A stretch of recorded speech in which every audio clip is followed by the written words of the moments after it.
guys, welcome to the channel. Hope you're all having a great day today. Today we're doing part 2 of my first impressions with the new Firefly FFST guitars. And so what we're going to do here is a lot less talking and a lot more playing because I didn't do any playing in the last video. But I do want to correct some of the things that I maybe either pointed to or guessed in the first part of the video, and then tell you kind of how these guitars have acclimated after having them for about a week and a half, maybe 2 weeks. This isn't going to be a in-depth review yet. I am going to wait until I have these guitars for a few months, get them properly set up, do all of that before I give them each individual reviews. What I want to do here is give you some playing samples because I didn't do that. I wanted the guitars to acclimate first, and then also just tell you some things that I found in the few days and the playing time that I put into it. I have played these guitars quite a bit in the last 10 to 12 days, and I would tell you they probably have about a solid 4 to 5 hours of playing time each. And I haven't really made many tweaks, but I want to start you off with some clean tones and distorted tones for this FFST. And then I'm going to switch over to the Swamp Ash one, and I'll give you some clean tones and distorted tones for that. So let's go ahead and do that right now.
So you heard the clean tones and distorted tones on the FFST with the double humbuckers, and now we're going to switch on to the Swamp Ash HSS Strat.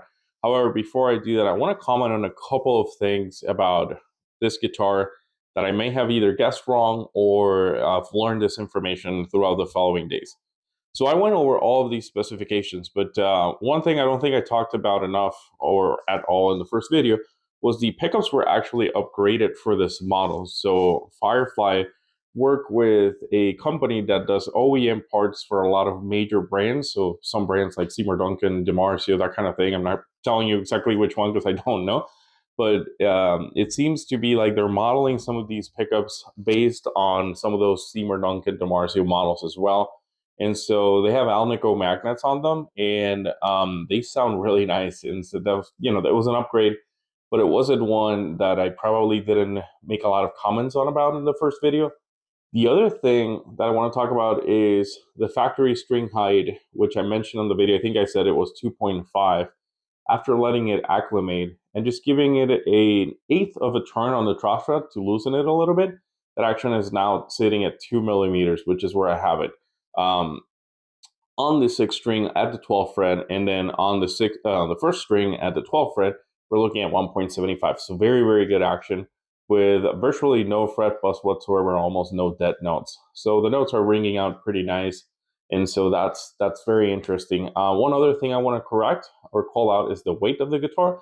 I think I said 7.5 or 7.3. I can't remember what I put in there, but I realized the scale that I was using seemed to give me some discrepancies from a different scale that I tried, and I realized the other one was more accurate. So this actually weighs 7.8 pounds, which would be 7 pounds and 13 ounces, give or take. So now that we've corrected that, let's move on to the Swamp Ash model. And so we'll do those tones for you guys, and then I'll give you some tidbits about the Swamp Ash guitar as well.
So now you heard some tones for the Swamp Ash HSS model. And so with this FFST, I adjusted the truss strut about half a turn to loosen it because it did have some pretty heavy fret buzz. The action was sitting at 2.5, I think, as well. I can't remember what I said in the first video, but the action right now is sitting at 2.25 millimeters on the sixth string on the 12th fret, and 2 millimeters on the first string on the 12th fret. So just a tad higher where I would like it to be, but not too bad. I'm not lowering it any more than that right now because I need to get it set up. There is some fret buzz on the second fret specifically, so probably have a tall fret. don't know that yet, we'll check for when I do my in-depth video where I'll take you to the process and everything that I've discovered. One inconsistency or information that I had that may have been incorrect in the first video is the weight. The scale that I used said 9.5 pounds. I didn't realize I had a clip-on tuner, and apparently that weighs 0.3 pounds. So 9.2 pounds is the correct weight for this specific guitar, which would be roughly 9 pounds and I guess 3 ounces, give or take. 3 or 4 ounces. Anyways, the thing is, so it's still a heavy boy, it's still a heavy guitar, but I wanted to correct that. Other than that, some other things that I've noticed, like I said, both guitars had some fret buzz when I first got them, but that's why I didn't do any playing when I first unboxed them, because I wanted them to acclimate. I live in Chicago and it's just weird. This week has been like pure blazing, scorching hot summer, and apparently today or tonight and next week it's going to be super cold and it's going to snow. I don't know when, but just ridiculous. So I wanted to let them acclimate before I did anything. And after I let them acclimate and sit for a few days, some of the buzz was already gone, and then the minor truss rod adjustment fixed that for me. But I did want to call that out so you understand why I chose not to do any playing, because I got them and I literally started unboxing them and recording. So typically you wanted to sit down before you even unbox the guitar. But yeah, I think I've gone over that. As far as one other thing I wanted to call is the tremolo, which I did think I pointed it out in the video, but I will say this tremolo, the block is much thicker, and I feel that this holds tune much better than the other one. Not to say the other one doesn't hold tune well, but it's a nicer tremolo, and I can't really understand why we don't have that same tremolo in all the other guitars. I mean, this one has, the pop-in bar without the plastic tip on it, which makes more sense for that guitar, but who am I to question what we do or what we don't? The other thing I wanted to call, I forget if I called this out in the first video, I may have just put it into text, but I was excited to be involved in, showing you these guitars and making videos about them, because I was a very small part of a large group of people that provided Firefly and the Firebird team with input on things that we as players would like to see. I did a poll, I think it was September or August of last year, after I had a conversation with the owner of Firefly about some of the things we would like to see. And lo and behold, the winners of that poll were the stainless steel frets, the roasted maple neck, the locking tuners, and modern cutaways was up there too. And we got all of those with these guitars. Now, this guitar does have a different cutaway. So it's got kind of like that chiseled down part here in the block. So it's not a big square block.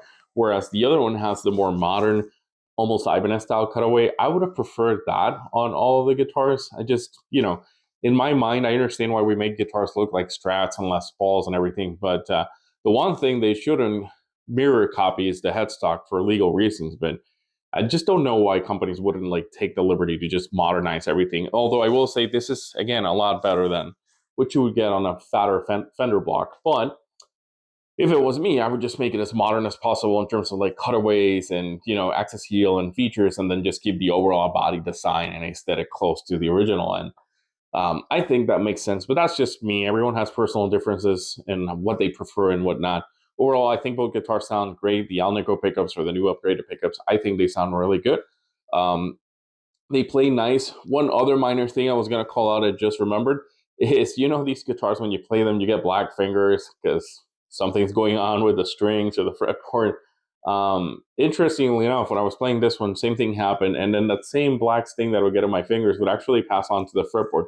So I'm probably not going to be able to show you that, but the fretboard's already stained a little bit black. So when I get this set up properly, I'm going to have to clean that and wipe that down and, get it nice, because eventually it'll look like that, but it shouldn't look like that 2 weeks after. But it's no fault on the guitar. It's just the strings or whatever they're doing here that's causing that stain.